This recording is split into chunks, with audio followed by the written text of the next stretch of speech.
À quoi ressemble la sécurité du président le mieux protégé au monde. Sans blague, ça va te souffler l'esprit. Dans cette vidéo, tu vas comprendre pourquoi ça coûte des millions de dollars pour protéger les chefs d'État, entre robots tueurs, gardes du corps surarmés et tout ce qu'il y a entre les deux. Jusqu'au président le plus pauvre du monde, José Mujica d'Uruguay au niveau 1. Ouais, je sais, ça paraît bizarre. Mais au lieu d'empocher son salaire présidentiel, José vivait dans une petite baraque à toit en tôle au milieu de nulle part et refusait carrément de vivre dans le palais présidentiel. Et sa voiture, c'est pas mieux. Le mec roulait littéralement dans une vieille Volkswagen coccinelle de 1987, quasi sans sécurité. Et ça, c'était juste le niveau 1. À chaque niveau, la sécurité devient de plus en plus intense jusqu'à arriver au président le plus protégé de la planète, au niveau 10. Le président de la France, lui, c'est pas vraiment la galère comme José. Macron, lui, a carrément une sécurité de fou tous les jours. Motard, garde du corps, vélo, le gars a tout. On pourrait croire qu'avec ce niveau de protection, il ne risque rien, non? Bah non. Il s'est pris des claques, des œufs, des tomates. Bref, un vrai aimant à baffe. Mais parfois, protéger un président peut très mal tourner. Au Japon, par exemple, le premier ministre Shinzo Abe, le plus ancien en poste, avait tout sous contrôle. Ses gardes couraient derrière sa voiture, géraient la circulation, tout ça. Ouais, c'est vraiment arrivé. Et pourtant, ça n'a pas suffi. En plein discours en 2022, boum, il a été pris pour cible. Mais le président Rodrigo Duterte des Philippines, lui, savait à quoi s'attendre. Connu comme le Punisher, il était impitoyable. Mais tu ne devinerais jamais ça en voyant ses déplacements. En gros, son convoi ressemblait plus à une virée entre potes qu'à une équipe tactique. Il était fan de moto et se baladait dans les rues de Davao City avec ses potes. Mais derrière son tricycle, j'avais jamais vu autant de renforts. Et ses mesures de sécurité allaient encore plus loin. Il a carrément détruit des centaines de voitures de trafiquants de drogue, juste pour marquer les esprits. Genre, il a écrasé pour des millions de dollars de supercars de contrebande, pour envoyer un message aux criminels. Mais aussi fou que ça puisse paraître, c'est rien comparé à ce que fait le président d'Égypte. Alors que la plupart des chefs d'État montrent la puissance de leur pays avec des armes nucléaires, des tanks ou des convois militaires, Abdel Fattah al-Sisi, lui, le fait avec de l'huile pour bébé? Attends, quoi? Ouais. Ce mec a décidé de faire défiler ses militaires à moitié à poil, couverts d'huile, dans une sorte de parade chelou. Sérieusement, qu'est-ce que c'est que ça? On dirait l'armée de P. Diddy. Mais derrière cette huile de bronzage se cachent les élites militaires d'Égypte prêtes à protéger leur président en une seconde. Et c'est pour ça que son niveau de sécurité est à niveau 40. Mais là, on n'est qu'à la moitié, au niveau 50. Et là, ça devient sérieux. En Venezuela, le président Nicolás Maduro a blindé sa sécurité au maximum au point de les transformer en boucliers humains. En 2018, pendant un événement militaire, il a été la cible d'un attentat avec 2 drones porteurs de bombes. Et quand ils ont explosé à proximité, sérieusement, ces gars-là risquent leur vie pour de vrai. C'est littéralement leur corps qui fait office de bouclier humain. Mais bon, tout le monde n'a pas eu le courage de jouer les héros. Parce que pendant que l'équipe rapprochée protégeait leur président, les soldats postés dans la rue ont pris la fuite. Mais quand il s'agit de protéger le patron du Vatican, la plus grande menace pour sa sécurité, c'est parfois lui-même. Parce que le pape François, même s'il est l'un des visages les plus connus de la planète, ne recule pas devant le risque pour montrer qu'il est un homme du peuple. Résultat, le garder en sécurité, c'est un taf à plein temps pour son équipe de sécurité. Sa protection repose donc sur plusieurs couches de défense, en commençant par la garde suisse, qui est loin d'être là pour faire joli, et la gendarmerie du Vatican, qui gère tout, du contrôle des foules à la surveillance high-tech.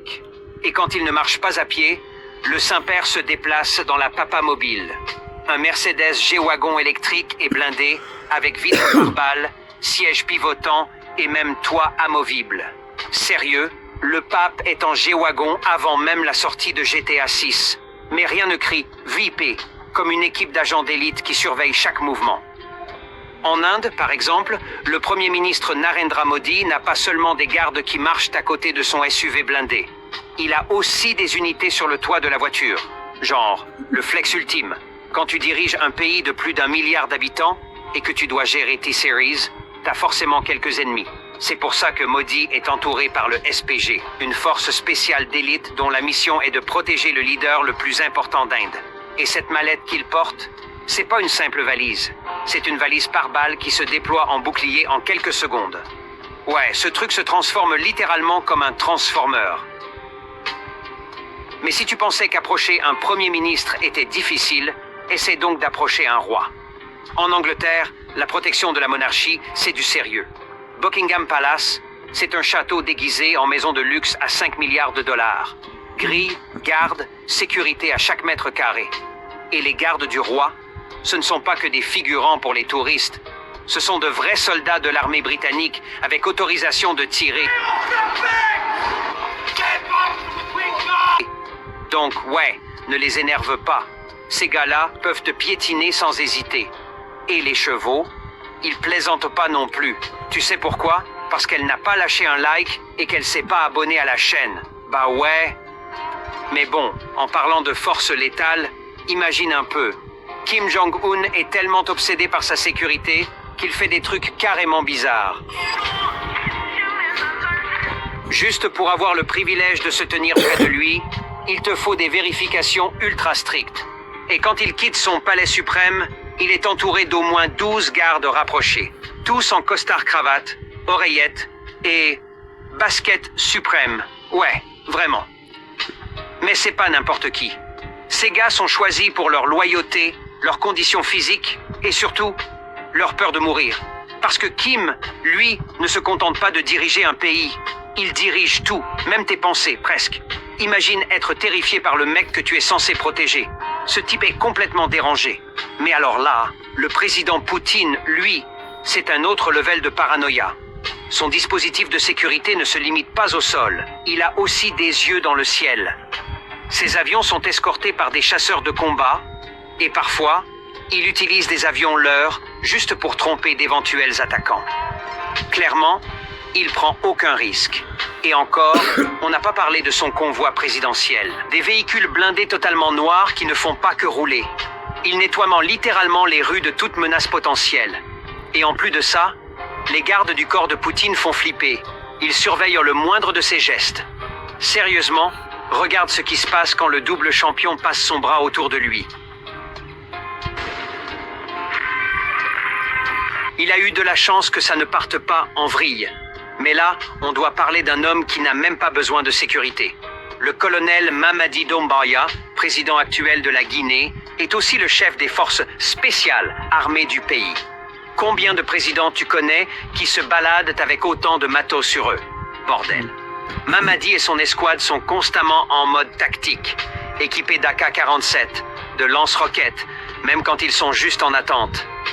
Si je ne savais pas, je croirais qu'ils partent en guerre, pas à un discours présidentiel.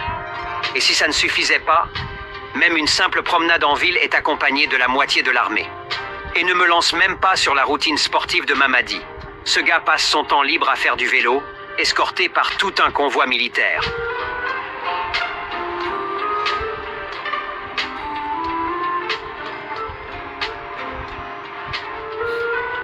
Alors ouais, si tu t'es déjà demandé ce que les présidents font pendant leur temps libre, maintenant tu sais. Mais quelqu'un qui ne peut définitivement pas se permettre de faire une balade à vélo tranquille en public, c'est Donald Trump. Parce que depuis plus de 10 ans, l'homme orange a rendu beaucoup de gens rouges de colère. Pour Trump, la sécurité n'est jamais trop excessive. Il ne veut pas qu'on le prenne pour cible, ni lui, ni ses oreilles. Là où la plupart des présidents ont environ 80 agents de sécurité à tout moment, Donald, lui, en a 300. Ouais, 300.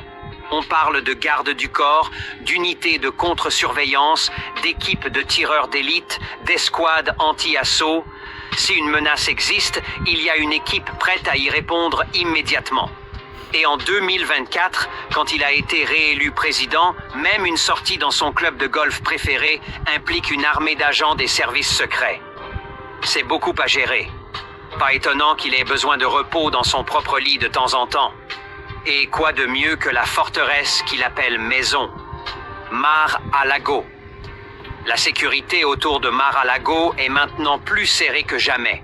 Des centaines d'agents, des gardes-côtes armés et même des chiens robots. Voilà à quoi ressemble le traitement présidentiel version milliardaire. Mais Trump n'est pas le seul à voir grand. Quand Recep Tayyip Erdogan sort dans la rue, ce n'est pas juste un convoi blindé. Il arrive dans un véritable bus de guerre. Ouais, ce truc est une forteresse sur roues. Et ce n'est pas juste un bus blindé. Il y a des gardes sur le toit, des hélicoptères qui tournent au-dessus. Quoi après? Des mesures de sécurité à la Kim Jong-un? Oh, il a déjà fait ça. Parce que si tu pensais que les coureurs de Kim étaient impressionnants, ce n'est rien comparé à ça. Ces dictateurs devraient peut-être commencer à prendre des notes. Mais maintenant, il est temps pour le niveau 100. Un homme tellement protégé que si tu t'en prends à lui, tu déclares la guerre à un pays entier. Quand il s'agit de démonstration de puissance, Xi Jinping ne fait pas dans la subtilité. Ce n'est pas juste un chef d'État, c'est le patron absolu de la plus grande armée active de la planète. On parle de plus de 2 millions de soldats à sa disposition. Ce n'est pas une garde présidentielle, c'est carrément un pays prêt à intervenir. Regarde par exemple le défilé militaire pour les 70 ans de la Chine. C'était le plus grand jamais organisé, avec des tanks, des jets, des missiles, tout ce qu'il manquait.